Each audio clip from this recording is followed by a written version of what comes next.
भारत माता की।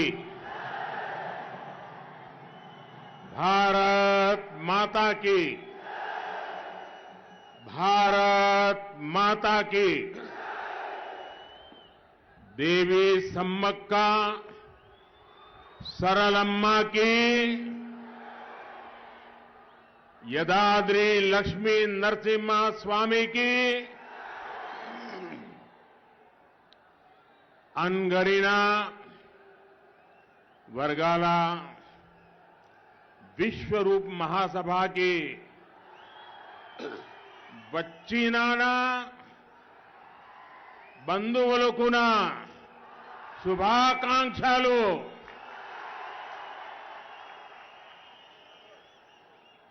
जी किशन रेड्डी जी,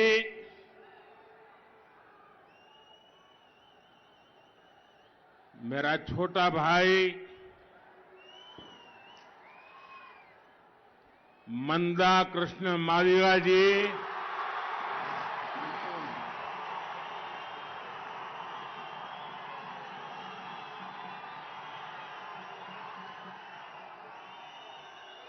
दूर दूर से आए मादिगा समुदाय के मेरे भाइयों और बहनों,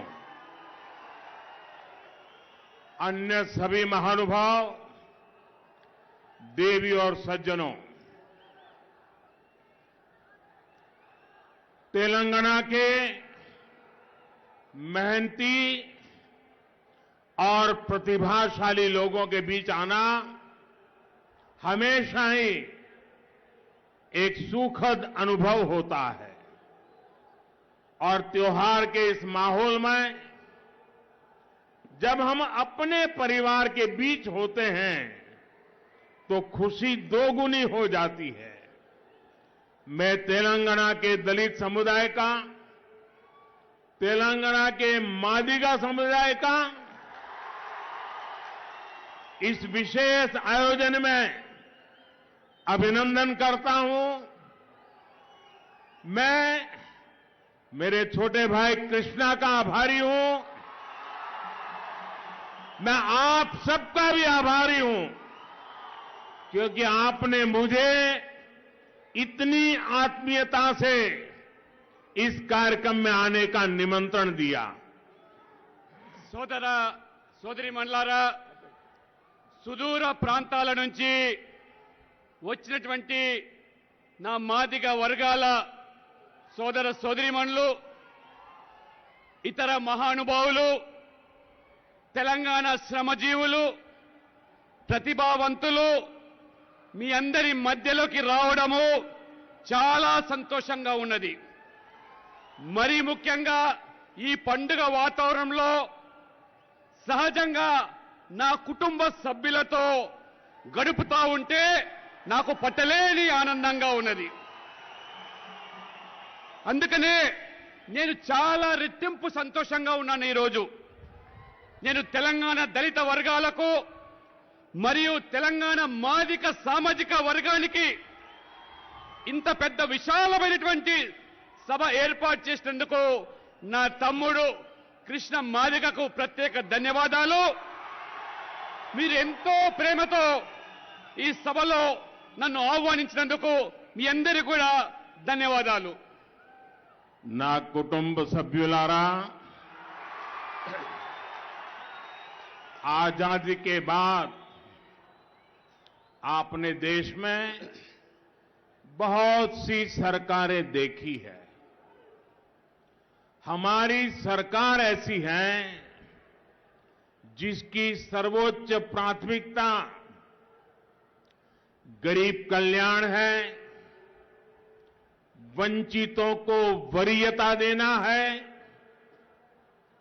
बीजेपी जिस मंत्र पर चलती है वो सबका साथ, सबका विकास, सबका विश्वास और सबका प्रयास है।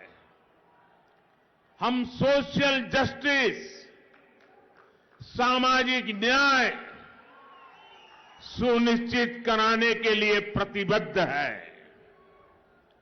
हम तेलंगाना की धरती के महान सपूत श्री गुर्रम जशुआ जी और उनके सामाजिक न्याय के कार्यों को अपनी प्रेरणा मानते हैं। मुझे बताया गया है कि अपने लिखे साहित्य में उन्होंने एक दलित भाई का वर्णन किया था, जिन्होंने काशी में विराजमान बाबा विश्वनाथ को अपनी दुर्दशा बताई थी। काशी का सांसद होने के नाते इसे मैं अपना सौभाग्य समझता हूं कि आज मुझे आपके बीच आने, आपके सुख दुख साझा करने का आपने मुझे अवसर दिया है। मुझे लगता है कि आज बाबा विश्वनाथ के आशीर्वाद से ही मैं आप सबके बीच उपस्थित हूं। నా కుటుంబ సభ్యులారా, స్వాతంత్ర్యం తర్వాత మీరు చాలా ప్రభుత్వాలు చూశారు. కానీ మా ప్రభుత్వము సబ్కా సాత్ సబ్కా వికాస్ అని నినాదం ఇచ్చినప్పుడు ఒక సామాజిక న్యాయం, అన్ని వర్గాలకు సామాజిక న్యాయం చేయాలనే తపనతో ఈరోజు ఈ ప్రభుత్వం కృషి చేస్తా ఉన్నది, పని చేస్తా ఉన్నది. మన గొప్ప సాహితీవేత్త గుర్రం జాషువాను ఇవాళ ఒక ప్రేరణగా తీసుకుంటే, ఒక దళిత మేధావి కవిత, ఒక సాహిత్యకారుడు ఆనాడు తనకున్నటువంటి బాధలను, వ్యధను కాశీలో ఉన్నటువంటి ఆ బాబా విశ్వనాథ్కు మొరబెట్టుకుంటే, మరి ఈరోజు ఆ యొక్క బాబా యొక్క ఆశీర్వాదంతో వారణాసి పార్లమెంట్ సభ్యునిగా ఈరోజు నేను మీ ముందుకు రావడం అంటే ఆ బాబా ఆశీస్సులు. మరీ ముఖ్యంగా ఈరోజు ఆ యొక్క జాషువాను ప్రేరణగా తీసుకొని ఏ సామాజిక న్యాయానికైతే ఈ ప్రభుత్వం కట్టుబడి ఉందో ఖచ్చితంగా ఆ దిశలో అడుగులు వేస్తా ఉన్నాము. అందుకనే ఈరోజు మీ మధ్యలోకి నేను రావడం జరిగింది.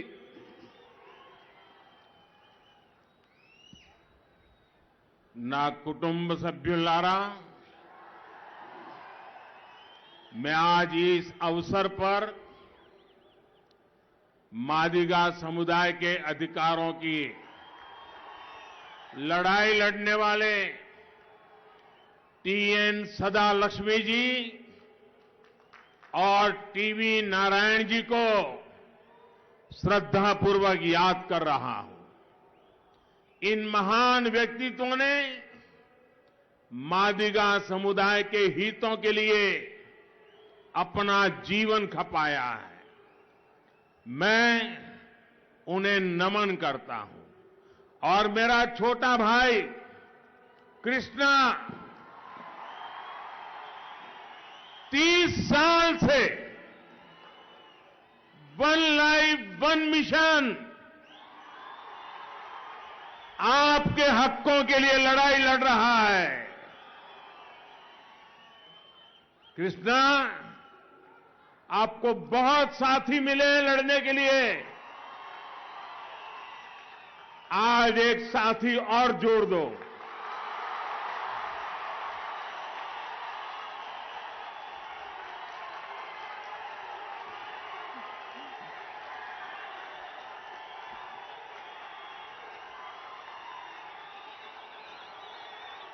మిత్రులారా, ఈ సందర్భంగా మాదిక సామాజిక వర్గానికి సంబంధించినటువంటి అనేక సమస్యల పైన పోరాటం చేసినటువంటి యోధులు ఇవాళ టిఎన్ సదాలక్ష్మి, అదే రకంగా టీవీ నారాయణ గారు స్వర్గీయులు, వారి ప్రత్యేకంగా ఒక భక్తి శ్రద్ధలతో వారిని నేను గుర్తు చేసుకుంటా ఉన్నాను. ఈ మహానుభావులు మాదిగ సమాజం యొక్క ఉన్నతి కోసము, వారి హక్కుల కోసము నిరంతరం జీవితమంతా కూడా పోరాటం చేశారు. తమ జీవితాలను దారపోశారు.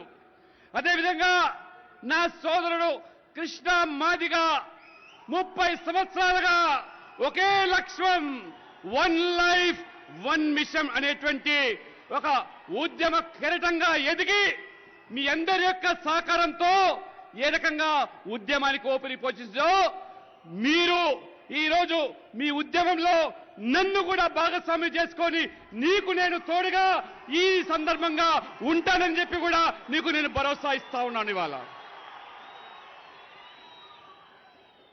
मादिगा समाज के मेरे भाइयों बहनों और कृष्णा, मैं आज आपसे कुछ मांगने के लिए नहीं आया हूं. मैं आज आया हूं आपके बीच आजादी के बाद जितनी भी पॉलिटिकल पार्टियों ने, जितने भी पॉलिटिकल लीडर्स ने आपको वादा किया, आपसे धोखा किया, मैं आज एक पॉलिटिकल बिरादरी का व्यक्ति होने के नाते उनके पापों की क्षमा मांगने के लिए और उनके पापों का प्रायश्चित करने के लिए आया हूं. సోదర సోదరి మల్లారా, ఇవాళ కృష్ణ నేను ఇవాళ మీతో ఏది కోరడానికి రాలేదు. మీ మధ్యలోకి మీ బాధలు పంచుకోవడానికి వచ్చాను. స్వాతంత్ర్యం తర్వాత అనేక రాజకీయ పార్టీలు, అనేక రాజకీయ నాయకులు మీకు అనేకమైనటువంటి హామీలు ఇచ్చారు, న్యాయం చేస్తామన్నారు, మిమ్మల్ని వాడుకున్నారు. కానీ మిమ్మల్ని పూర్తిగా దోకా చేశారు. వాళ్ళు చేసిన పాపాలకు నేను ఒక రాజకీయ నాయకుడిగా వాళ్ళ పాపాల ప్రక్షాళన కోసము మిమ్మల్ని నేను క్షమాపాత్రుడిగా ప్రార్థిస్తూ తప్పకుండా వాళ్ళ పాపాలను ప్రక్షాళన చేయడానికి నేను మీతో ఉంటానని చెప్పి కూడా ఈ సందర్భంగా మీకు నేను హామీ ఇస్తా ఉన్నాను. ఇవాళ నా కుటుంబ సభ్యులారా, तेलंगाना का आज इतिहास के बेहद अहम मोड़ पर खड़ा है.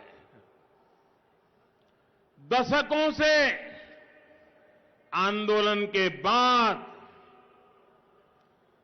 10 साल पहले जो सरकार यहां बनी, वो तेलंगाना के गौरव की, तेलंगाना के सम्मान की रक्षा नहीं कर पाई. तेलंगाना के लोगों के सामर्थ्य की पूरी दुनिया प्रशंसा करती है. लेकिन जब बात यहां की गवर्नमेंट की आती है, गवर्नेंस की आती है, तो हर कोई निराश हो जाता है. इन 10 वर्षों में तेलंगाना सरकार ने हर किसी के साथ, मादिगा समुदाय के साथ सिर्फ और सिर्फ विश्वासघात किया है. कौन भूल सकता है कि कांग्रेस ने किस तरह तेलंगाना के निर्माण में बाधाएं खड़ी की थी. लेकिन जब अनेक बलिदानों के बाद तेलंगाना बना, तो बीआरएस के नेता आपको भूलकर सबसे पहले कांग्रेस के नेताओं को धन्यवाद करने गए. आंदोलन के दिनों में आपसे वादा किया गया था कि किसी दलित को ही तेलंगाना का पहला सीएम बनाया जाएगा. लेकिन राज्य के निर्माण के बाद हर दलित आकांक्षाओं को कुचलते हुए सीएम की कुर्सी पर केसीआर ने कब्जा कर लिया. बीआरएस ने दलितों को जमीन देने का भी वादा किया था. क्या उन्होंने वादा पूरा किया? बीआरएस ने आपको दलित बंधु स्कीम के जरिए हजारों करोड़ रुपया देने की बात कही थी। क्या आपको इसका लाभ हुआ? सच्चाई यह है कि ये स्कीम बीआरएस विधायकों के रिश्तेदारों की स्कीम बन गई है। कोर्ट तक को यह कहना पड़ा कि दलित बंधु स्कीम के लाभार्थियों का चयन निष्पक्ष होना चाहिए। यहां की सरकार ने किसानों के लोन माफ करने का भी वादा किया था, लेकिन किसानों को इसका भी लाभ नहीं मिला। यहां की सरकार ने इरिगेशन स्कीम्स के बदले आप लोगों को ఇరిగేషన్ స్కామ్ దియే హై। మిత్రులారా, ఈరోజు తెలంగాణ ఒక సంకట పరిస్థితిలో ఈరోజు కొనసాగుతా ఉన్నది. దశాబ్దాల ఉద్యమాల అనంతరము 10 సంవత్సరాల క్రితము ఈ రాష్ట్రము ఈ ప్రభుత్వం ఏర్పడ్డది. తెలంగాణ గౌరవాన్ని, తెలంగాణ అస్తిత్వాన్ని ఈ ప్రభుత్వము కాపాడలేకపోయింది. తెలంగాణ ప్రజల సామర్థ్యాన్ని మొత్తం ప్రపంచం కూడా ఈరోజు కొనియాడుతూ ఉంటే, కానీ ఇక్కడ ప్రభుత్వము వారి పరిపాలన పూర్తిగా ప్రజలందరినీ కూడా నిరాశపరిచింది. అన్ని వర్గాల ప్రజలను ఈ తెలంగాణలో వారు మోసం చేసింది. ముఖ్యంగా మాదిక సామాజిక వర్గాన్ని కూడా వారు ద్రోహం చేశారు. తెలంగాణ ఏర్పాటులో మరి కాంగ్రెస్ ఏ రకమైనటువంటి ఇబ్బందులను కల్పించిందో తెలంగాణ సమాజం మర్చిపోలేదు. కొన్ని వందల మంది బలిదానాల తర్వాత ఏర్పడ్డ ఈ రాష్ట్రము, కానీ ఈ బీఆర్ఎస్ నాయకులు రాష్ట్రం ఏర్పడిన తర్వాత మిమ్మల్ని అందరూ కూడా మర్చిపోయి కాంగ్రెస్ అధినాయకులను వారికి ధన్యవాదాలు చెప్పడానికి కుటుంబ సమేతంగా వారు పోయినారు. ఉద్యమ సమయంలో తెలంగాణ ఏర్పడితే కేసీఆర్ గారు ఏం చెప్పారు? మొదటి ముఖ్యమంత్రి దళితులను చేస్తా అని చెప్పాడు. కానీ ప్రభుత్వం ఏర్పడిన తర్వాత తానే దళిత యొక్క మరి కుర్చీని లాక్కొని ఆ యొక్క మరి దళితుల మీద ఆశల మీద నీళ్లు జల్లి ఆ సీఎం కుర్చీని కబ్జా చేసినటువంటి మహానుభావుడు. అంతేకాదు బీఆర్ఎస్ దళితులకు 3 ఎకరాల భూమి ఇస్తా అన్నది, కానీ హామీ నిలబెట్టలేదు. అదే రకంగా బీఆర్ఎస్ మరి దళిత బంధువులు చెప్పింది, కానీ దళితులకు లాభం జరగలేదు. వాస్తవం ఏమిటంటే, ఏదైనా లాభం జరిగిందంటే ఇవాళ బీఆర్ఎస్ ఎమ్మెల్యేల బంధువులకు ఈ దళిత బంధువులు లాభం జరిగింది తప్పితే దళితులకు కాదనే విషయం కూడా చాలా స్పష్టంగా కోర్టు సైతం కూడా దళిత బంధు మరి నిష్పాక్షికంగా లబ్ధిదారులను గుర్తించాలంటే ఈ ప్రభుత్వం చేయలేదు. రైతు రుణమాఫీ అన్నారు, అమలు చేయలేదు. అదే రకంగా ఇవాళ ఇరిగేషన్ ప్రాజెక్ట్స్ పేరు మీద ఏ రకమైనటువంటి దోపిడీ జరుగుతుందో ఆ ఇరిగేషన్ ప్రాజెక్ట్స్ అన్ని కూడా ఇవాళ కేవలం అన్ని ఆ స్కీమ్స్ అన్ని కూడా స్కామ్స్ గా మారిపోయినాయి. ఇవాళ నా కుటుంబ సభ్యులారా, मैं मादिगा समुदाय के आप सभी भाई बहनों को ये स्पष्ट रूप से कहूंगा, आपको जितना बीआरएस से सतर्क रहना है उतना ही कांग्रेस से भी सावधान रहना है। बीआरएस दलित विरोधी है और कांग्रेस भी उसमें जरा भी कम नहीं है। बीआरएस ने नए संविधान की मांग करके बाबा साहब आंबेडकर का अपमान किया, तो कांग्रेस का इतिहास भी कुछ ऐसा ही है। ये कांग्रेस ही है जिसने बाबा साहब का विरोध करके उन्हें 2 बार चुनाव जीतने नहीं दिया। कांग्रेस ने दशकों तक पुरानी संसद भवन के सेंट्रल हॉल में बाबा साहब की फोटो नहीं लगने दी। कांग्रेस की वजह से ही दशकों तक बाबा साहब को भारत रत्न तक नहीं दिया गया। सेंट्रल हॉल में बाबा साहब की तस्वीर हो या भारत रत्न, ये तब संभव हुआ जब केंद्र में बीजेपी के समर्थन से सरकार बनी। మిత్రులారా, ఈరోజు నా మాదిక సామాజిక వర్గానికి మీ అందరూ కూడా తెలియజేస్తా ఉన్నాను, మీరు బీఆర్ఎస్ పార్టీతో ఎంత జాగ్రత్తగా ఉండాలో అంతే జాగ్రత్తగా కాంగ్రెస్ పార్టీతో ఉండాలి. ఎందుకంటే బీఆర్ఎస్ దళిత విద్రోహి, కాంగ్రెస్ కూడా అంతే. బీఆర్ఎస్ కేసీఆర్ గారు కొత్త రాజ్యాంగాన్ని రచిస్తానని చెప్పి డాక్టర్ బాబాసాహెబ్ అంబేద్కర్ను అవమానపరిచారు. కాంగ్రెస్ చరిత్ర కూడా అంతే. కాంగ్రెస్ 2 పర్యాయాలు డాక్టర్ బాబాసాహెబ్ అంబేద్కర్ గారు ఎన్నికల్లో పోటీ చేస్తే అంబేద్కర్ గారిని వ్యతిరేకించి ఓడించిన పార్టీ ఇది కాంగ్రెస్ పార్టీ. అంతేకాదు దశాబ్దాలుగా కాంగ్రెస్ పార్టీ వారు అధికారంలో ఉన్నప్పటికీ పార్లమెంటులో పాత భవనంలో సెంట్రల్ హాల్లో బాబాసాహెబ్ అంబేద్కర్ యొక్క చిత్రపటాన్ని వారు పెట్టనివ్వలేదు. కాంగ్రెస్ వల్లనే బిఆర్ అంబేద్కర్ గారికి భారత రత్న కూడా ఇవ్వలేకపోయారు.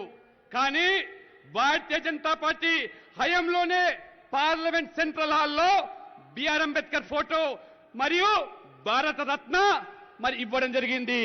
అంతేకాదు ఈ రకంగా బాబాసాహెబ్ అంబేద్కర్ గారిని ఏ రకంగా భారతీయ జనతా పార్టీ ప్రభుత్వం ఇవాళ గౌరవించిందో ఒక్కసారి మీకు తెలియజేస్తా ఉన్నాను. ना कुटुंब सभ्युलारा, बीआरएस की तरह ही कांग्रेस का इतिहास भी दलितों से, पिछड़ों से नफरत का रहा है. इसका एक बड़ा उदाहरण बाबू जगजीवन राम थे, जिन्हें कांग्रेस के अपमान का सामना करना पड़ा. जब बीजेपी ने रामनाथ कोविंद जी को राष्ट्रपति का उम्मीदवार बनाया तो कांग्रेस ने उन्हें हराने के लिए पूरी ताकत लगा दी. दलित समाज से आने वाले कोविंद जी जब राष्ट्रपति बन गए तो वो पूरे देश के राष्ट्रपति थे, हम सबके राष्ट्रपति थे. लेकिन तब भी कांग्रेस ने उनका तिरस्कार किया. जरा बिजली के लोग वहां देख लें, शायद वहां शॉर्ट सर्किट ना हो. और वहां सब साथियों से मेरी रिक्वेस्ट है, थोड़ा दूर रहे वहां से ప్లీజ్. కొద్దిగా ఎవరైనా ఎలక్ట్రిసిటీ వాళ్ళు చూడండి, ఎవరు కంగారు పడద్దు, కొద్దిగా దూరంగా ఉండండి, దాన్ని వెంటనే సర్దిద్దండి ఎలక్ట్రిసిటీ వాళ్ళు సంబంధించిన వాళ్ళు. जब बीजेपी ने एक महिला को भारत का पहला आदिवासी राष्ट्रपति बनाने का प्रस्ताव रखा तो कांग्रेस ने द्रौपदी मुर्मू जी का भी विरोध किया. उन्हें भी अपमानित करने का कांग्रेस कोई मौका नहीं छोड़ती. साथियों, राजस्थान में जन्मे हुए और राजस्थान से आकर तेलंगाना को अपनी कर्मभूमि बनाने वाले दलित सरकारी अफसर हीरालाल सामरिया को कुछ दिन पहले ही चीफ इंफॉर्मेशन कमिश्नर बनाया गया. पहला दलित अफसर जो देश का पहला चीफ इंफॉर्मेशन कमिश्नर बना. कांग्रेस नहीं चाहती थी कि एक दलित अफसर इतना बड़ा दायित्व संभाले. इसलिए जिस बैठक में ये अहम निर्णय लिया गया, कांग्रेस ने उसका भी बहिष्कार किया. उनका शपथ समारोह हुआ, उसका भी बहिष्कार किया. మిత్రులారా, బీఆర్ఎస్ మాదిరిగానే కాంగ్రెస్ పార్టీ దళితులను, బీసీలను వ్యతిరేకించడమే కాదు, ఆ మహానుభావుడు బాబు జగజీవన్ రామ్ గారిని ఏ రకంగా రాజకీయంగా అణిచివేసిందో, ఏ రకంగా కాంగ్రెస్ కక్ష కట్టిందో మొత్తం ఈరోజు దళిత సమాజమే కాదు అందరూ కూడా గమనించారు. భారతీయ జనతా పార్టీ ఒక దళితుడు రామ్నాథ్ కోవింద్ గారిని రాష్ట్రపతి అభ్యర్థిగా ప్రకటిస్తే కాంగ్రెస్ వ్యతిరేకించింది.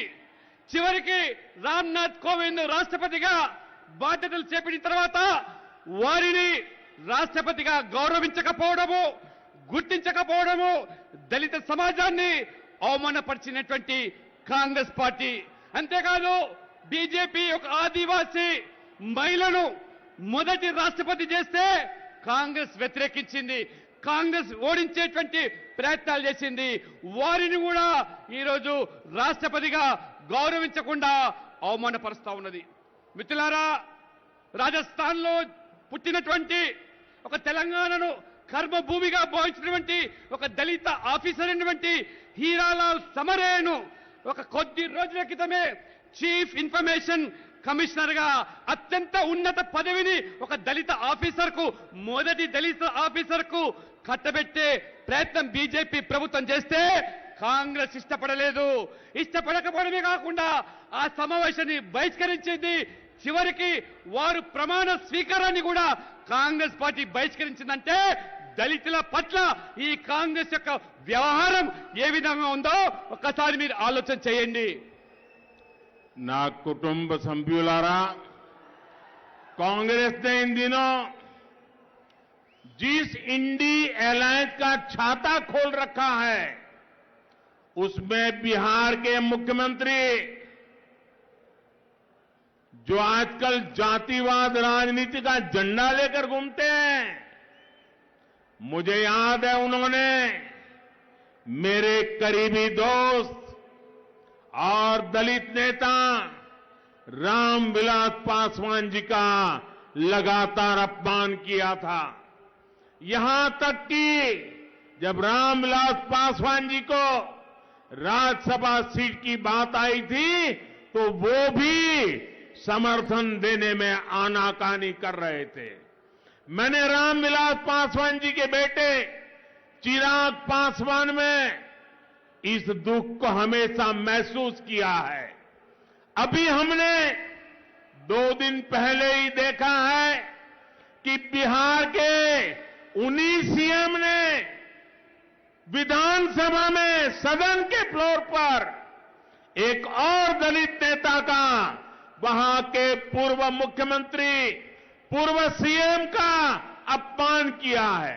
वहां के पूर्व सीएम जीतन राम मांझी, जो दलितों में भी अति दलित हैं, जिन्होंने अपने जीवन में बहुत ही संघर्ष किया है, उनको बिहार के सीएम ने बड़े सदन में बुरी तरह अपमानित किया।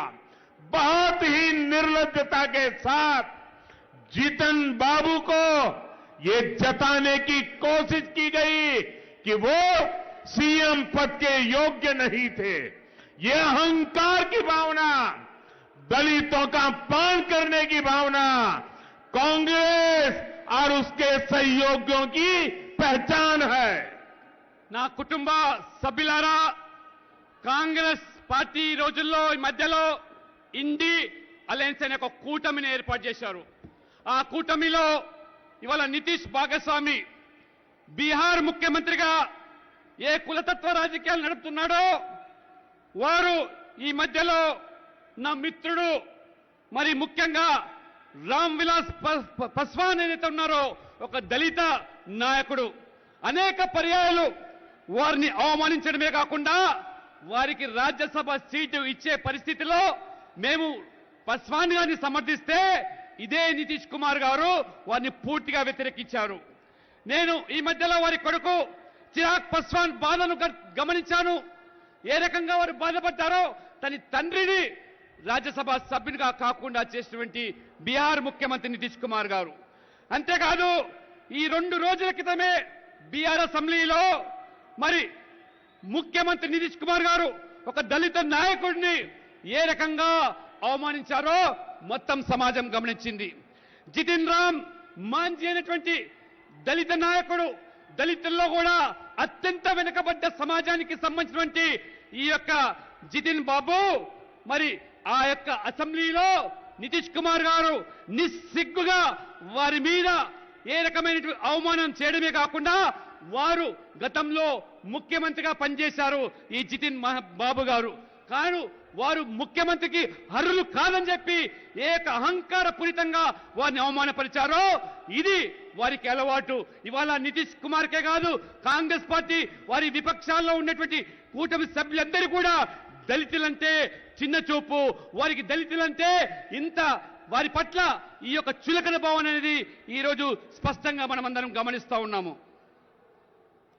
నా కుటుంబ సభ్యులారా, भ्रष्टाचार के मामले में भी कांग्रेस और बीआरएस एक दूसरे से अलग नहीं है. भारत में सामान्य तौर पर अलग अलग राज्य विकास योजनाओं के लिए दूसरे राज्यों के साथ कोऑपरेशन करते हैं, लेकिन बीआरएस की सरकार ने दिल्ली की आम आदमी पार्टी के साथ मिलकर हजारों करोड़ रुपयों का शराब घोटाला कर दिया. ये लोग काम में नहीं, करप्शन में कोऑपरेशन करते हैं. और मैं तेलंगाना के लोगों को ये स्पष्ट तस्वीर भी देखने को कहूंगा. दिल्ली में कांग्रेस की कट्टर सहयोगी आम आदमी पार्टी के साथ मिलकर तेलंगाना की बीआरएस पार्टी कट्टर भ्रष्टाचार करती है और फिर यहां वही बीआरएस कांग्रेस के खिलाफ लड़ने का ड्रामा कर रही है. तेलंगाना के लोगों को इस दोहरेपन से भी बहुत सावधान रहना है. మిత్రులారా, కాంగ్రెస్ బీఆర్ఎస్ అంటే అవినీతికి ఆలవాలు. ఇవాళ ఈ రెండు పార్టీలు అవినీతిలో వేరు కాదు. ముఖ్యంగా ఈ సామాన్యంగా దేశంలో ఉన్నటువంటి రాష్ట్రాల్లో ఒక ప్రభుత్వం ఇంకొక రాష్ట్ర ప్రభుత్వంతో అనేక ప్రజాహిత కార్యక్రమాల్లో పథకాల్లో ఒకరిని ఒకరు సహకరించుకుంటా ఉంటారు. కానీ ఇవాళ మనం చూస్తూ ఉంటే ఏ రకంగా ఇవాళ బీఆర్ఎస్ పార్టీ ఢిల్లీలో ఉన్నటువంటి ఆమ్ ఆద్మీ పార్టీతో కలిసి వేల కోట్ల కుంభకోణము, మద్యం కుంభకోణంలో కలిసి ఒకరొకరు సహకరించుకుంటున్నారో ఈ రోజు మనం చూస్తున్నాము. సాధారణంగా ఏదైనా మంచి పని కోసము రెండు ప్రభుత్వాలు సహకరిస్తుంటాయి, కానీ ఇవాళ అవినీతిలో సహకరించేటువంటి పార్టీలు Aam Aadmi party, BRS party. కానీ తెలంగాణ ప్రజలకు నేను స్పష్టం చేస్తా ఉన్నాను, ఢిల్లీలో ఈ కాంగ్రెస్ పార్టీ అత్యంత మిత్రులు ఆమ్ ఆద్మీ పార్టీ. అటువంటి ఆమ్ ఆద్మీ పార్టీకి పూర్తిగా కాంగ్రెస్ మద్దతు తెలుపుతా ఉంటే ఇవాళ ఆమ్ ఆద్మీ పార్టీతో ఉన్నటువంటి బీఆర్ఎస్ కలిసి అవినీతికి పాల్పడుతూ ఉంటే ఇక్కడ మాత్రం తెలంగాణలో బీఆర్ఎస్ కాంగ్రెస్ ఒకరికొకరు పోటీ పడుతున్నట్టుగా, ఒకరికొకరు ఈ రకంగా పోట్లాడుకుంటున్నట్టుగా డ్రామా చేస్తా ఉన్నారు, నటిస్తున్నారు. కాబట్టి తెలంగాణ ప్రజలు వీరి అవకాశవాద రాజకీయం పట్ల అప్రమత్తంగా ఉండండి, జాగ్రత్తగా ఉండండి. నా కుటుంబ సభ్యులారా, कांग्रेस और बीआरएस दोनों मिले हुए हैं. वो पर्दे के पीछे उनके खेल अलग है. कांग्रेस और बीआरएस एक तरफ है और दूसरी तरफ भारतीय जनता पार्टी है. उनमें राज करने की मानसिकता है, बीजेपी में सेवा करने का संकल्प है. हमने एससी और एसटी लोगों पर अत्याचार से जुड़े कानूनों को और सख्त किया. हमने ये सुनिश्चित किया कि गरीबों को बैंक अकाउंट, गरीबों को टॉयलेट्स की व्यवस्था, गरीबों को गैस का कनेक्शन, गरीबों को बैंक से लोन, गरीबों के लिए पक्के घर, गरीबों को किसी चीज की दिक्कत ना हो, और इन सारी योजनाओं में एससी, एसटी, ओबीसी समाज के लोगों को सबसे अधिक लाभ दिया गया। మిత్రులారా, ఈరోజు కాంగ్రెస్ బీఆర్ఎస్ ఈ ఎన్నికల్లో ఒకవైపు ఉండి పోటీ చేస్తా ఉంటే బీజేపీ మరొక వైపు పోటీ చేస్తా ఉన్నది.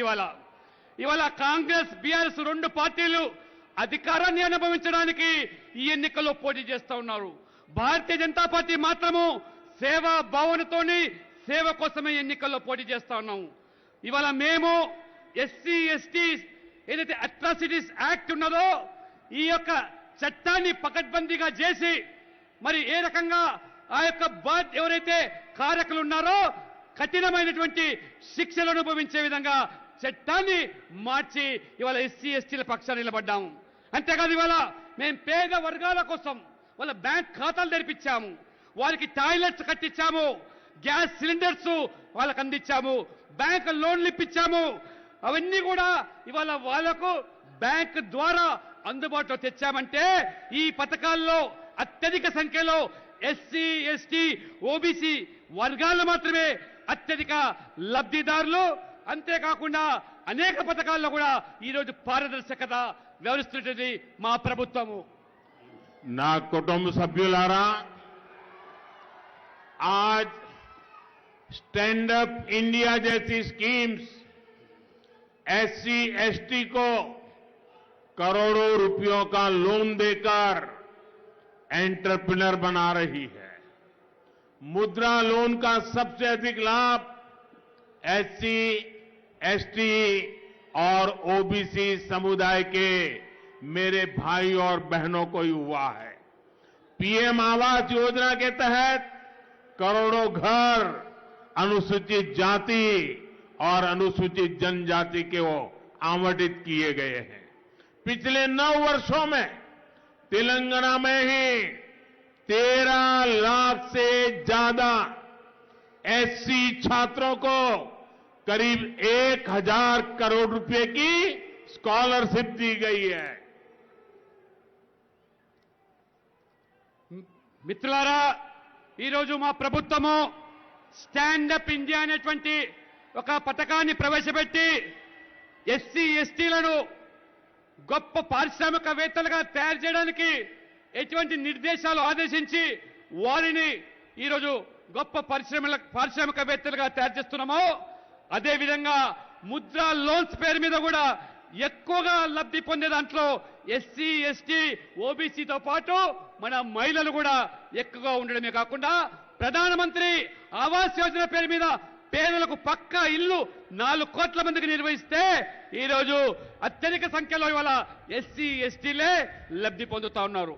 9 సంవత్సరాల్లో ఈ తెలంగాణలోని ఎస్సీ విద్యార్థుల కోసం స్కాలర్షిప్స్ పేరు మీద 13 లక్షల మంది విద్యార్థులకు 1000 కోట్ల రూపాయల వల్ల స్కాలర్షిప్ ఇచ్చిన ప్రభుత్వము ఇది బీజేపీ ప్రభుత్వము. నా కుటుంబ సభ్యులారా, अभी कुछ महीनों पहले ही बीजेपी सरकार ने पीएम विश्वकर्मा योजना भी शुरू की है. हमारे कुम्हार हो, सुनार हो, सुतार हो, मूर्तिकार हो, ऐसे 18 प्रोफेशन से जुड़े लोगों पर केंद्र सरकार 13,000 करोड़ रुपए खर्च करने जा रही है.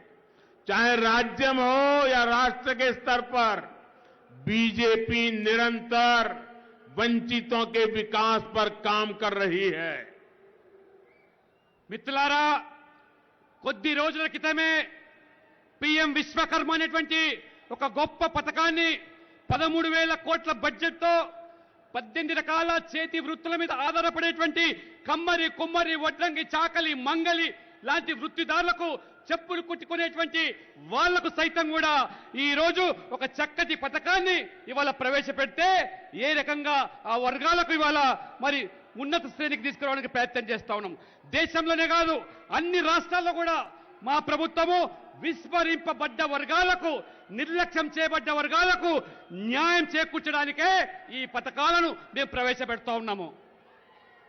నా కుటుంబ సభ్యులారా, अपने गरीब भाई बहनों का ध्यान रखते हुए बीजेपी सरकार ने पीएम गरीब कल्याण अन्न योजना को भी गरीबों को जो मुफ्त राशन देते हैं 80 करोड़ लोगों को उनका घर का चूल्हा जलता रहे, गरीब का बच्चा भूखा सो न जाए, इसलिए गरीब कल्याण अन्न योजना चल रही है। ये दिसंबर में उसका काम पूरा हो रहा था, लेकिन गरीब मां की गोद से पैदा हुआ ये बेटा अब गरीबों को ऐसे छोड़ नहीं सकता, और इसलिए मैंने संकल्प किया है अगले 5 साल के लिए ये योजना को आगे बढ़ा दिया जाएगा। अब यहां तेलंगाना में भी लाखों साथियों को 5 साल तक मुफ्त राशन मिलता रहेगा। केंद्र सरकार तेलंगाना के किसानों का हित देखते हुए पैडी की सरकारी खरीद को भी लगातार बढ़ा रही है।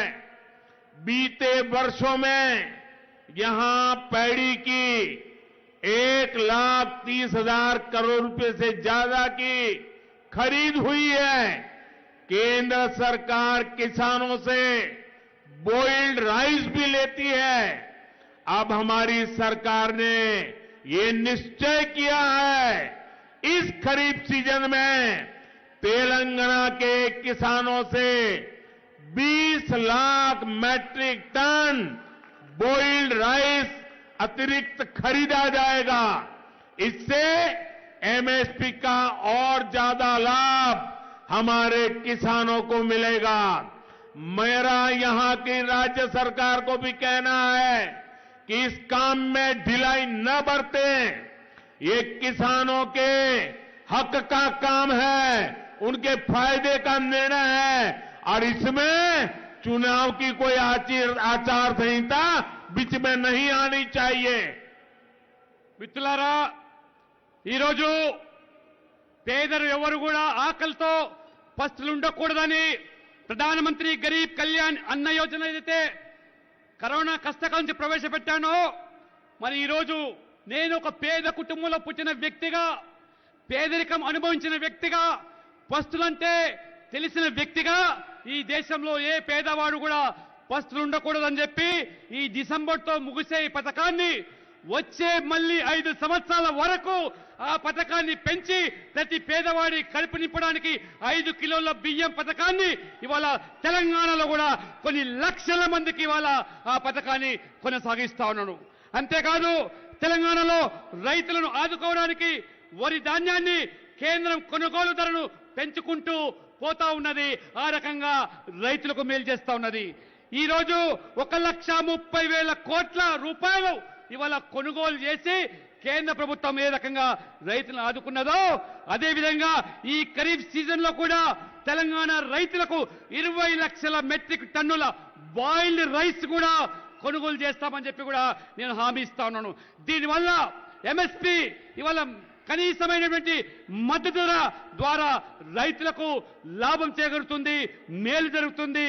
నేను విన్నపం చేస్తున్నాను, ఈ రాష్ట్ర ప్రభుత్వానికి రైతులకు అన్యాయం చేయొద్దు, జాప్యం చేయొద్దు, సహకరించండి, వారిని ఆదుకోవండి, రైతులకు మేలు చేయండి అని చెప్పి ఈ రాష్ట్ర ప్రభుత్వాన్ని నేను కోరుతా ఉన్నాను. నా కుటుంబ సభ్యులారా, तेलंगाना की इस विकास यात्रा में मादिगा समुदाय के साथ जो अन्याय हुआ है उसे बीजेपी भली भांति समझती है। मेरा सौभाग्य रहा, आप मुझे प्रधानमंत्री के रूप में, प्रधान सेवक के रूप में जानते हो, लेकिन आप में से बहुत कम लोगों को पता होगा कि बंगारू लक्ष्मण जी मेरे नेता थे। वो मेरी पार्टी के अध्यक्ष थे और मैं उनके अंडर में काम करता था। वो मेरा मार्गदर्शन करते थे। उन्होंने मुझे ट्रेन किया, एक कार्यकर्ता के रूप में संगठन का काम सिखाया। मेरे लिए गर्व की बात है कि मैं बंगारू लक्ष्मण के साथ उनके हाथ नीचे काम करने वाला कार्यकर्ता रहा हूं, इसलिए आपको भली भांति जानता हूं। మిత్రులారా, తెలంగాణ అభివృద్ధిలో మాదిగ సమాజానికి జరుగుతున్నటువంటి అన్యాయం పట్ల నేను తీవ్రమైనటువంటి ఇవాళ ఆవేదన వ్యక్తం చేస్తా ఉన్నాను. 30 సంవత్సరాలుగా మరి మీకు అండగా ఉన్నటువంటి నాయకులు, మరోవైపు నన్ను మీరందరూ కూడా ప్రధానమంత్రిగానే మీరు గుర్తిస్తూ ఉంటారు. కానీ నేను ఒక ప్రధాన సేవకుడిని. అంతేకాదు బంగారు లక్ష్మణ్ మీ అందరికీ సుపరిచితులు. వారు మా పార్టీ అధ్యక్షుడిగా ఉన్నప్పుడు వారితో కలిసి పనిచేయడమే కాకుండా వారి దగ్గర నేను శిక్షణ పొంది ఏ రకంగా వారు సంస్థాగత కార్యదర్శిగా నా సేవలు వారు ఏ రకంగా వారు కల్పించారో వారితో కలిసి పనిచేసేందుకు నిజంగా నేను సంతోషాన్ని వ్యక్తం చేయడమే కాకుండా వారిని స్ఫూర్తిగా పనిచేసి వారికి ప్రేరణగా నేను తీసుకొని ఇవాళ రాజకీయాల్లో నేను కొనసాగుతున్నాను. ఇదే నిజంగా బంగారు లక్ష్మణ్ గారు నా గురువుగా నేను భావిస్తాను. मादिगा मेरे परिवारजनों, मैं आज बहुत बहुत भावुक हूं। आप कल्पना करिए, कृष्णा ने 30 साल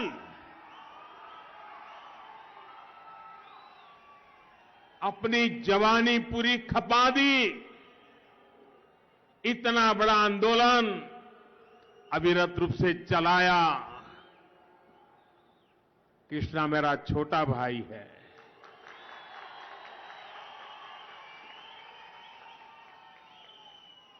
भारतीय जनता पार्टी में जैसे बंगारू लक्ष्मण के नेतृत्व में मुझे काम करने का सौभाग्य मिला, वैसा ही मैं आज इतने बड़े समाज के साथ खड़े होकर के कहना चाहता हूं कि अब मुझे, कृष्णा भले मेरा छोटा भाई है, लेकिन उसके नेतृत्व में आपके लिए काम करने का सौभाग्य मिला है। మిత్రులారా, తెలంగాణ మాదిగ సమాజానికి జరిగినటువంటి అన్యాయాన్ని నేను నిజంగానే తీవ్రంగా పరిగణిస్తున్నాను. కానీ ఇవాళ ఉద్వేగభరితమైనటువంటి సన్నివేశాన్ని నేను ఇవాళ చూస్తా ఉన్నాను. 30 సంవత్సరాలుగా కృష్ణ మాదిగ గారు వారు చేస్తున్నటువంటి ఈ యొక్క నిరంతర పోరాటము, తన యవ్వనాన్ని మొత్తం కూడా ఈ ఉద్యమానికి దారపోసినటువంటి కృష్ణ మాదిగ నా చిన్న తమ్ముడు. ఏ రకంగా బంగారు లక్ష్మణ్ గారు వారిని స్ఫూర్తిగా తీసుకొని నేను పనిచేశానో, ఇవాళ మీ ముందు, ఈ సమాజం ముందు, జాతి ముందు నేను పూర్తిగా మీ అందరికీ కూడా హామీ ఇస్తున్నాను. కృష్ణ నా చిన్న తమ్ముడే కాకుండా కృష్ణ ఆశయాలకు అనుగుణంగా నేను సైతం కూడా మీతో కలిసి పనిచేస్తానని చెప్పి కూడా ఈ సందర్భంగా తెలియజేస్తా ఉన్నాను. मैं आज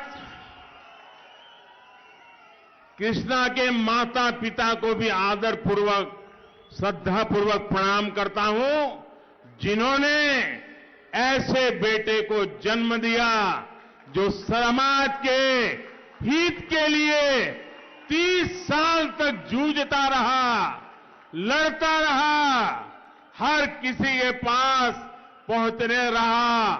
मैं उस कृष्णा का आदर करता हूं, उसको जन्म देने वाला माता पिता का भी श्रद्धापूर्वक नमन करता हूं। మిత్రులారా, 3 దశాబ్దాలుగా చేస్తున్న పోరాటానికి నాయకత్వం వహిస్తున్నటువంటి కృష్ణ మాదిగను కన్న తల్లిదండ్రులు నిజంగా నేను గర్విస్తా ఉన్నాను, గర్వపడుతున్నాడు. అటువంటి పోరాట యోధుడికి జన్మనిచ్చినటువంటి ఆ మహానుభావులు కృష్ణ తల్లిదండ్రులు నిజంగా ఎంతో ధన్యులు. వారు నిజంగా వారు చేసినటువంటి త్యాగము ఈ జాతి మరవదని చెప్పి నేను భావిస్తా ఉన్నాను. मैं आज, जैसा मैंने कहा, मेरे लिए बहुत भावुक पल है।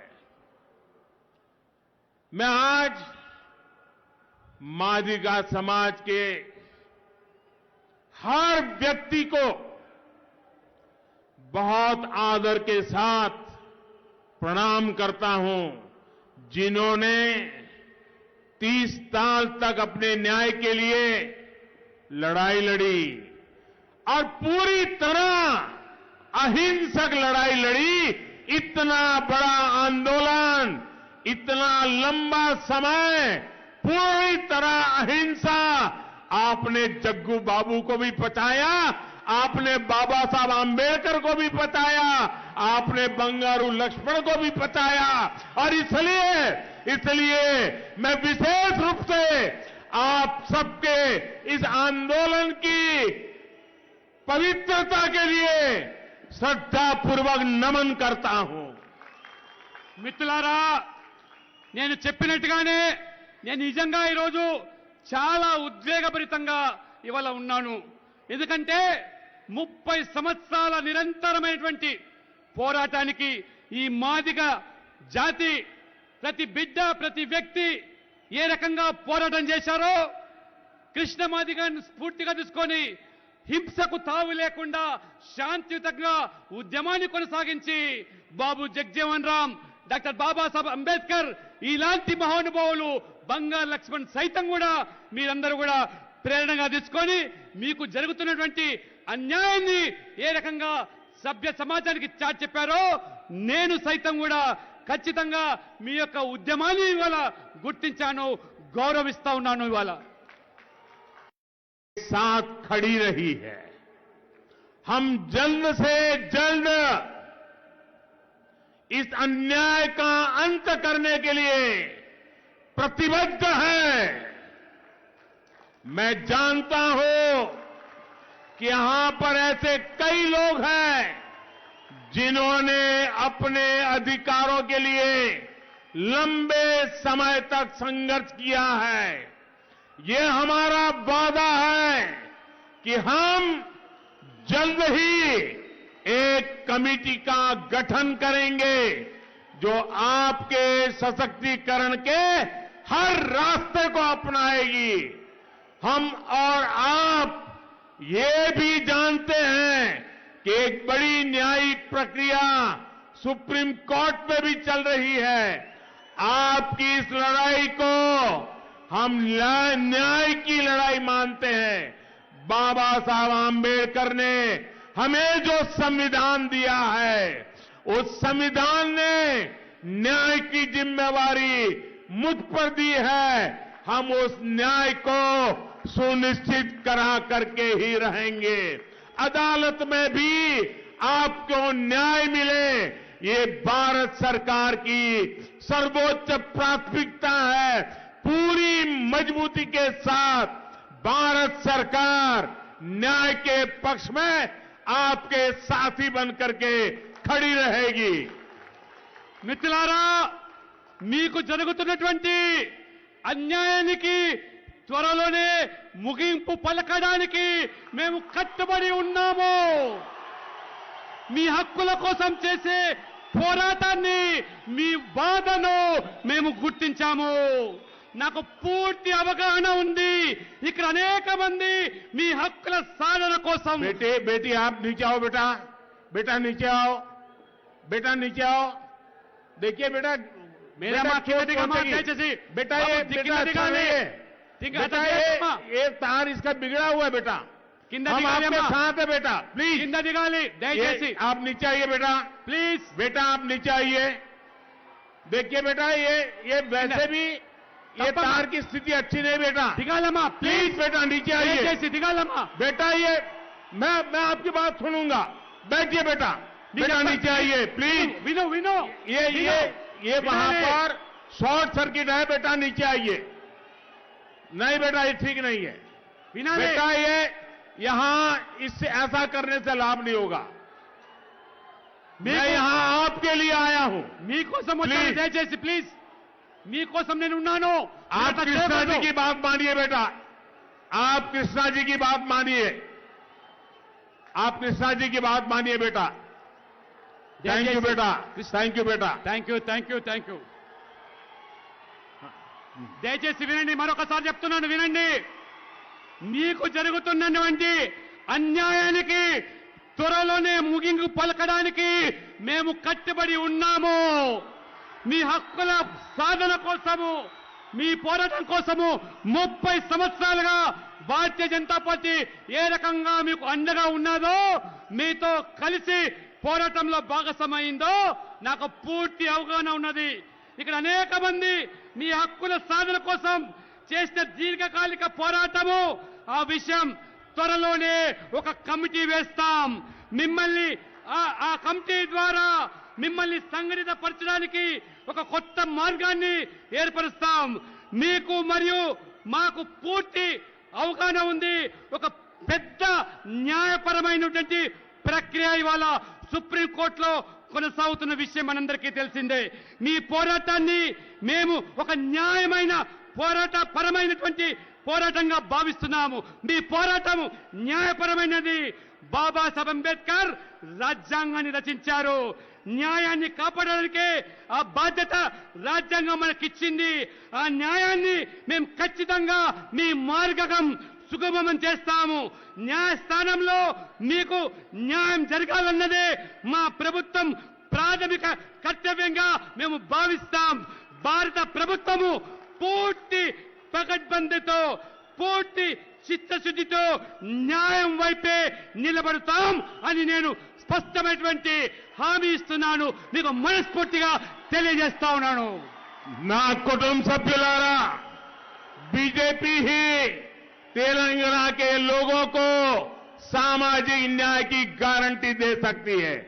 बीजेपी ही तेलंगाना को विकास के स्वर्णिम रास्ते पर ले जा सकती है।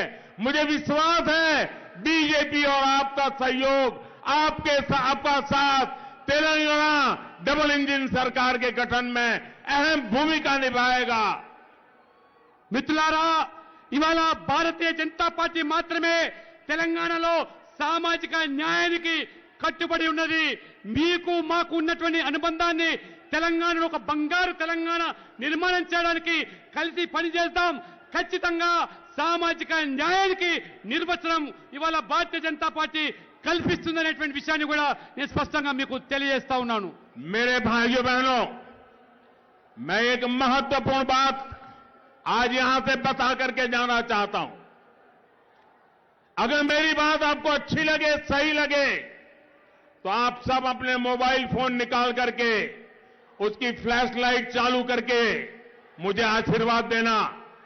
आज से इस आंदोलन में कृष्णा मेरा नेता है, मैं उसका असिस्टेंट हूं और मैं आपके लिए पूरे दायित्व के साथ इस न्याय की लड़ाई में साथ रहूंगा। మిత్రులారా, ఒక మహత్తరమైన ప్రకటన చేస్తా ఉన్నాడు. మీకు నచ్చితే, బాగా అనిపిస్తే మీరందరూ కూడా మీ యొక్క మొబైల్ ద్వారా టార్చ్ లైట్ వేసి మీరు అది ప్రదర్శించండి. ఇవాళ ఏ కృష్ణా మాదిగనైతే మీ న్యాయపరమైన హక్కుల కోసం పోరాటం చేస్తున్నారో, ఇవాళ కృష్ణా మాదిగ నాయకత్వాన వారికి సహాయకుడిగా నేను పనిచేస్తాను. మీకు న్యాయం దక్కే వరకు కృష్ణా మాదిగకు అండగా ఉంటానని చెప్పి ఇవాళ ఒక ప్రధానమంత్రి హోదాలో ఉన్నటువంటి నరేంద్ర మోడీ ప్రకటిస్తున్నారంటే ఇంతకంటే గొప్ప అవకాశం మనకు కలుగుతుందా? దయచేసి మీరు ఆలోచన చేయండి. కృష్ణా మాదిగ చేసే పోరాటానికి, నాయకత్వానికి నేను సహకారిగా ఉంటాను, అసిస్టెంట్ గా ఉంటానంటే వారికి మీకు న్యాయం దక్కేదానికి ఇవాళ ప్రధానమంత్రి హోదాలో వచ్చినందుకు ఒక్కసారి మీరు టార్చ్ లైట్ వేసి ధన్యవాదాలు తెలిపి మొత్తం సమాజానికి తెలియజేస్తుందిగా నేను కోరుతా ఉన్నాను. आप सभी यहां आए, हमें आशीर्वाद दिया, इसके लिए आप सबका फिर एक बार धन्यवाद करता हूं। और इस आंदोलन में मेरे नेता कृष्णा है, मैं कृष्णा का साथी हूं और मैं कृष्णा के नेतृत्व में आपके साथ खड़ा हूं। बोलिए भारत माता की, भारत माता की, भारत माता की। మిత్రులారా, ఇంత పెద్ద సంఖ్యలో అశేష ప్రజానికం వచ్చినందుకు మీ అందరికీ ధన్యవాదాలు. మరొకసారి మాట ఇస్తున్నాను, మీకు జరిగేటువంటి న్యాయం కోసం చేస్తున్నటువంటి కృష్ణా మాదిగ నాయకత్వాన్ని నేను అంటే ప్రధానమంత్రిగా వారికి సహాయకుడిగా ఉండి మీ హక్కులు సాధించే వరకు వారితో కలిసి పనిచేస్తానని చెప్పి పూర్తి భరోసా ఇస్తున్నారంటే మరి మీరు ఆలోచన చేయండి. ఇంత గొప్ప అవకాశం ఒక ప్రధానమంత్రి, దేశ ప్రధానమంత్రి ఒక మాదిగ జాతికి, మాదిగ సమాజానికి ఇంత పెద్ద విశ్వాసం కల్పిస్తున్నందుకు నిజంగా మనమందరం కూడా గర్వపడాలి. ఒక్కసారి అందరం కలిసి భారత్ మాతాకి అని చెప్పి నివేదించడం కోరుతున్నాను. बहुत बहुत धन्यवाद.